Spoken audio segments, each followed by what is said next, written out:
Well, we were doing just a normal drive day, and we weren't going to start our video till we got to our destination. And unless, of course, something interesting happens. Unless something interesting happens. And lo and behold, we're driving on the interstate here in France, and I would say something interesting happened. Right, Kurt? Yeah, so we passed these motorcycles on the side of the road, and they were kind of looking, and as we passed them, I could see they kind of got on the road or whatever. I didn't really pay any attention to it, but several miles up the road, they got behind me, and Snow's like, pull over in the right lane, Kurt.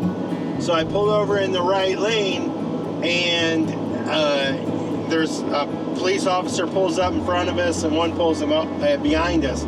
Turns out they're at Douane, they weren't police officers. Customs. And they saw our U.S. plates, and so it was sort of their duty or responsibility to pull us over and to check it out, because they have problems with foreign vehicles here that aren't really legit. So people will come over here, bring an American vehicle, and they live here, you know, and they could even be a French citizen, and they never do the proper import paperwork, so they never have to pay the taxes. That is what he was checking. But it turns out he pulled us over, and of course, during those first few minutes when you get blue lights pulling you over, it's scary, guys, it is. But these guys were kind and amazing. They pulled us into a parking lot where there were several of them, and it's just what they do. You know, a couple of them spoke English, yeah, which very nice we're English. Grateful for, because as you guys know, our languages are terrible outside of English, and France is really one we don't know a lot of. So. Yeah. So they asked us some questions, figured out we were legitimate tourists, made sure we understood. The questions they were asking, they were making sure we understood the time frames. And as soon as we start talking, they know we've done our research and we know what we can and can't do. And then it turned super friendly. They gave us lots of tips. They didn't want us to do any video when we were out chatting with them. But they took my phone and added a lot of destinations that we need to go to. We'll have to see if we have time this go round. But it turned into what started as scary, turned into super cool. So they were really nice guys, and really, it was a pleasant experience. Yeah, it was. So now we're back on the road southbound, and we'll see when we get to our destination, unless something else interesting happens. You never know in our life, guys. You never know.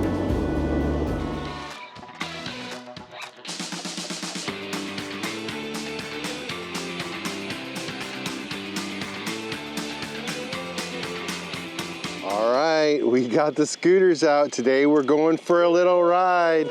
We're going to the Saint-Michel Abbey, and fortunately we can get there on the scooters. It's about a 5-kilometer ride, and we are taking off now. But this place is supposed to be pretty epic, and I gotta tell you, we're pretty excited. All right, guys, we kind of come up the path and made it to the main entrance here, and we've been looking at this thing for a while as it keeps getting bigger and bigger. This kind of gothic, epic mountain. It looks like something out of a movie, out of a fairy tale. And well, as we get closer, I'll let you describe it. But wow, it is a sight to behold. All right, our scooters are locked up and secure. They got designated bike parking here. We're a little snotty-nosed because it's cold. Cold. But we are inside of the walls right now, guys. Look at that. Let's go check it out. Let's go see it. Look at this big stone at the entry of this place that looks like it was just carved from stone. We're entering into the gates of the walls. So out here on the island, on the outskirts of the Abbey, is this little town, this little village. And you can see some of the half-timbered old buildings, the narrow alleyways, the stores, shops, restaurants. There's even some hotels out here, so you could spend the night out here on this little island. But this is something that goes back in time for sure. Wow. Mont Saint-Michel, a jewel of Normandy, France, is a breathtaking site rising from the tidal flats. This UNESCO World Heritage Site has captivated visitors for centuries with its rich history and architectural wonders.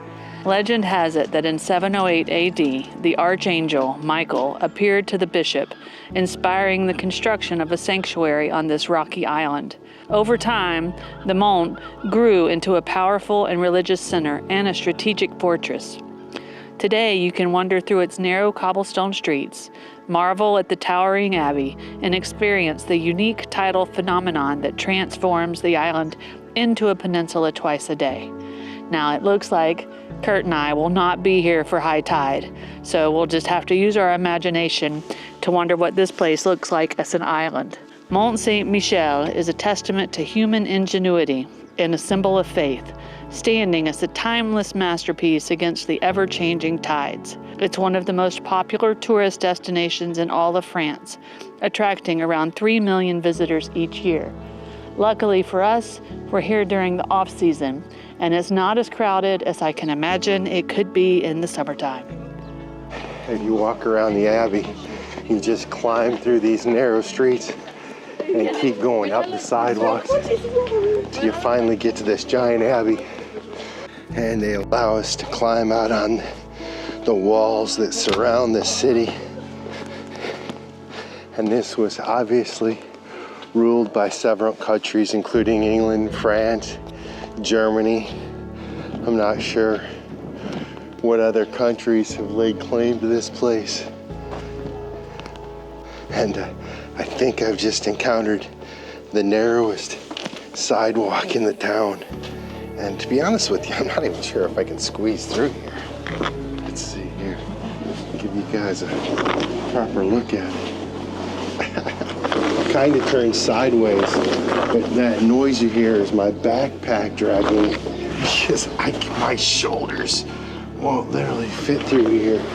And there's doors here, like to apartments, like people live up here. And so anyway, we're gonna work our way on through here and back down to the touristy bits. And Snow's having a coffee. This there's got a bit much for her. And we're gonna get out of here. This was the perfect touristy spot for our e-scooters. They have designated bike parking, and you can ride it all the way out to the island along the road, just like the cars do.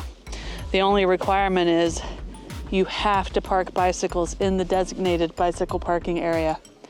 And it's pretty full right now in the off season.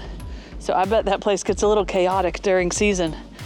But this saved us round trip about 5 miles of walking, which you guys know I wouldn't be able to do from the campsite. So if you've got bikes or scooters in your van, there's a really cool bike path that just drives you the whole way here. There is closer parking, but I think you'd have to still walk at least a mile, maybe a mile and a half round trip from the closest parking. So this place gets 2 thumbs up for being a scooter or bike destination. And that's something we don't talk about a lot. In Europe, I think van lifing with bikes or scooters is a really good idea. They're pretty safe and secure on the back of your van. Or like us, how we can keep the scooters in our garage.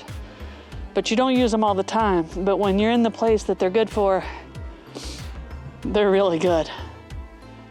Now, if tide was high, it would come all the way up here to this road. Waves would probably be splashing on this concrete here.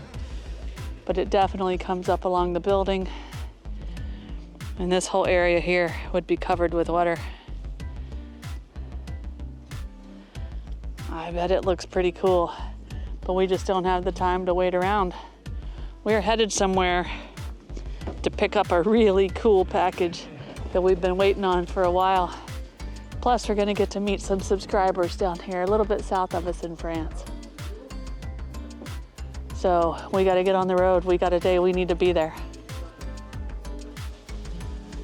So there are parking lots, maybe a half a mile away, and the shuttle will bring you here and drop you on the middle of this bridge. So we didn't do that process, so if you're coming here and you want to take the shuttle, you'll probably have to kind of do a little Googling and find it. But you guys know I love sheep, and there's no way I was leaving until I walked back here and got little shot of these black-faced sheep. They're so stinking cute. All right, guys, this was a great stop off, but it is time to get back to the van on our cool scooters because we're southbound. Let's go. 776, then turn right.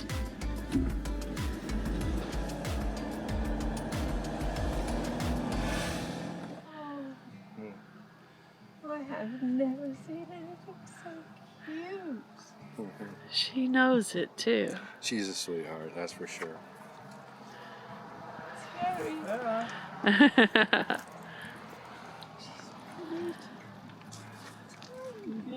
Yeah, she's a little one. So where are we at, Kurt? Well, we're in France. I'm not exactly sure where we're at. We're in an adorable small town, which is where Thierry and Audrey live, who have done us an amazing favor and let us use their address to get deliveries, didn't they, Kurt? Yeah, it was pretty cool. And, you know, guys, traveling on the road, it's always difficult to get things shipped in.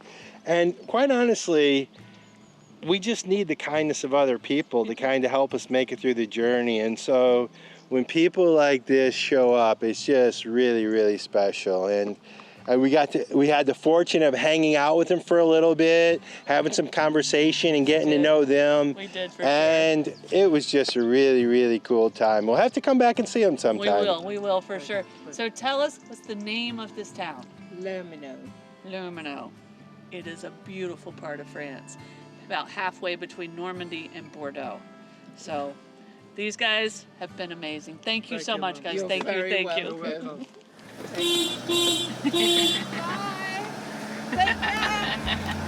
Au revoir! It was a really cool afternoon, spending some time with Terry and Audrey, who have been incredibly gracious, allowed us to use their address to have things shipped in. So we finished up a nice visit with them, probably 2.5 to 3 hours. They gave me a new hat. I should have it on. I've been wearing it. So she got us 2 little gifts. This right here is, I don't know if they call it a province or a state, a department. but like Normandy is a county or whatever. Brittany's a county, and I don't know how you say this, Vendée. You guys can tell us, but this is their county. Yeah. And I love this hat, and I especially love the kind gesture. Thank you so much, guys. It was really, really cool. And for me, she got me a crystal of Rocher. So Rocher is like an area, I think, along the coast here. And this crystal is for healing. So she follows our journey, and she knew healing would be something good for me. So we're going to find a very special place that this is just going to live full time in the van and hopefully bring some healing to my heart and Kurt's grumpiness that he gets sometimes. But G wants to know what is in the box. Speaking of grumpy. Yeah. So Kurt, without further ado, and we got a few things, guys, but this was the biggie. This is the one we needed, a legit address without time constraints on it, and this is a special thing. What do we got? Well, we've been spending a ton of money on data, guys. We just haven't been able to get Wi-Fi, so we've been using it through our cell phone. We've been using an aggregator.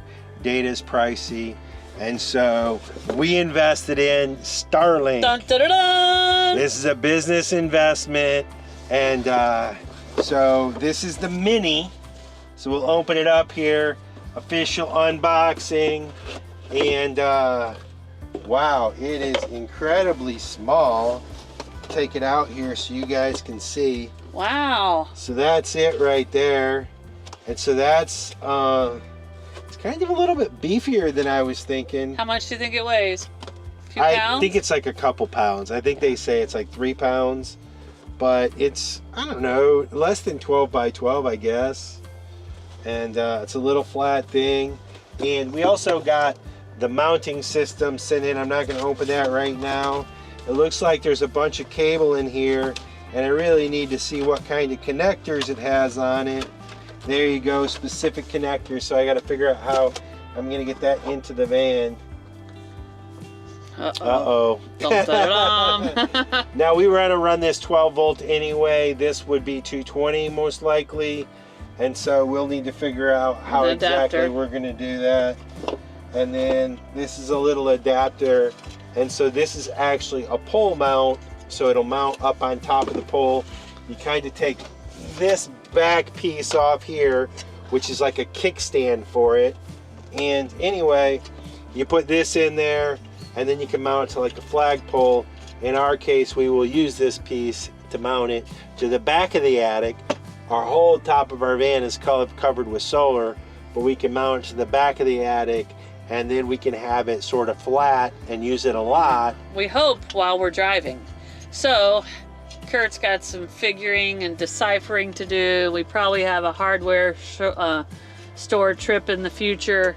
And when we leave here in the morning, we're just pulled over at a rest area here in France for the night. But when we leave here in the morning, we'll be headed to somewhere where we can get this baby installed, right, Kurt? Yeah, we need to get her in and get her working. Let's do it. Can you guys believe it's been 5.5 years since we sold everything we owned, moved into this van, and hit the road?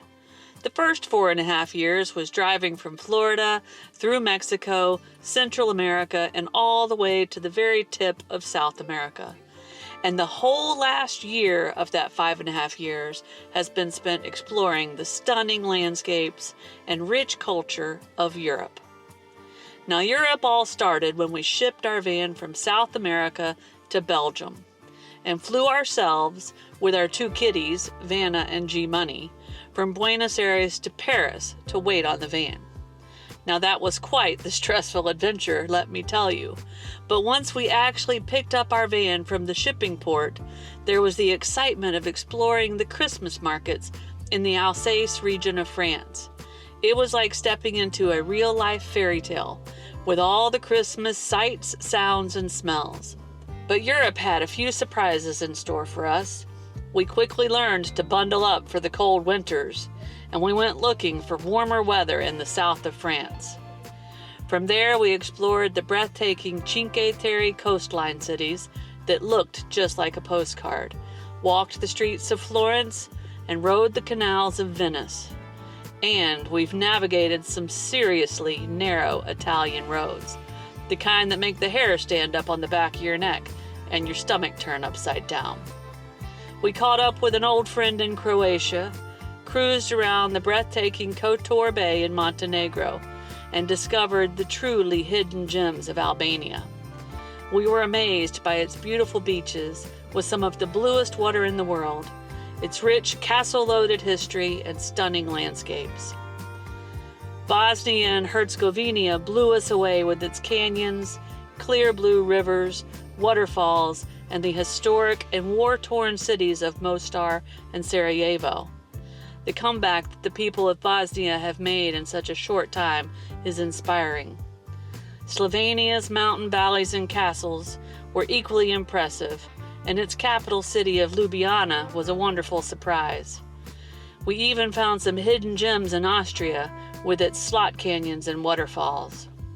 Budapest was a highlight, especially at night, and that's where we learned to navigate Europe's public transportation system. Well, kind of. And Slovakia, on the other hand, wasn't quite our cup of tea. We reunited with our Mexico COVID friends, Matt and Megan, in Bratislava, and then headed to the Dolomites in Italy, one of the most beautiful places we've ever seen. Epic landscape views everywhere, rolling green valleys, hikes for days, and a few bucket list worthy views. A whirlwind tour through Switzerland followed, and then we explored the stunning cliffs and coastline of Ireland and Northern Ireland, including the epic Giant's Causeway, before leaving on a ferry. Scotland was next, with its cozy, cute Highland cows, mountain walks, and a visit from some friends back home. We drove back through England and took the ferry back to France, wrapping up an incredible year of van life in Europe. We've learned so much during our 1 year in Europe, from how to navigate narrow roads to how to find the best camp spots. We've also made lifelong friends and created memories that will last a lifetime. We're so thankful for the opportunity to explore this beautiful continent and share its experiences with you. We've learned to adapt to different cultures, overcome language barriers, and find beauty in the unexpected. We've also discovered that the world is full of kind and generous people who are always willing to lend a helping hand. As we look ahead to the future, we're excited to see what new adventures await us. We're planning to explore a little bit more of Europe before we head south to Africa, where we will see if we're able to actually drive the van all the way from Morocco to South Africa. We're still researching the challenges and working through the logistics before we decide just how far we will drive. There are safety concerns in some countries, rainy season to deal with, and roads. Really bad roads. So make sure you subscribe to the channel and hit that notification bell so you get alerted when we release a new video. We have a feeling that Africa is going to be a grand adventure. But no matter where our travels take us, we'll always be grateful for the incredible journey we've had so far. Thank you for joining us on this adventure. We couldn't have done it without you. If you liked this video, be sure to hit that thumbs up button. It really helps us a lot. And if you want to see more of our videos, be sure to subscribe to our channel and hit that notification bell so you know when new videos come out. We'll see you guys in a few days from somewhere out here in the world. Cheers!